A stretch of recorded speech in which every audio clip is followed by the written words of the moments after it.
What sparked my interest in working in the technology industry was the inclusion and the diversity that I experienced after joining. They didn't really care if I was a man or a woman. They weren't interested in anything but the value that I was bringing to the table. It's an environment which is constantly evolving, whether it's new technologies, platform tools, new development that is coming out. It was an area where I was constantly learning. If I would have known that I can never stop learning before joining engineering, it would have definitely changed my perspective. I would have still joined engineering, but it would have changed my perspective on it. Within architecture, within consulting, you are constantly having technical conversations with a non-technical audience. So being able to communicate clearly with them and conveying the information as clear as you can is vital. Capco have continued to develop my career by giving me access to a breadth of individuals at senior level who are ex-leaders in the technology industry.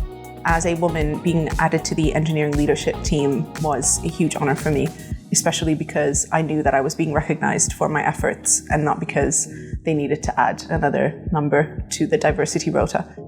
I think the fact that Capco give us the opportunity and the ability to train up and upskill ourselves, that is vital to us, and that is something that really helps us every step of the way. Coming from a non-engineering background, which is predominantly male-dominated, there have been times where I've questioned my ability in terms of how can I challenge the team effectively without not knowing the underlying details. But once you understand your value and your strength and what you bring to the table, that imposter syndrome naturally goes away. I think companies can support women in technology better by ensuring that they have a voice and their efforts are recognised.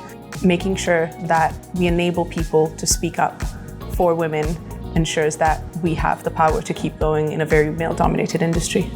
So the biggest tip that I could give to women at the interview stage is be prepared, do your research, make sure that you have found out enough about the company and that they align with your values and your interests. Make sure that you remember that you're also interviewing them, they're not interviewing you. Understand what challenges there are in the industry at the moment and acknowledge that you have researched them. You can provide your point of view across and be prepared for each and every interview that you are going into. Be bold and be brave.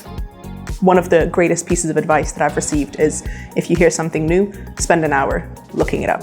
You don't need to have in-depth knowledge about absolutely everything that you come across in your career, but building up surface level knowledge will drive you forward, and in time you'll understand which ones are the ones that you need to deep dive into.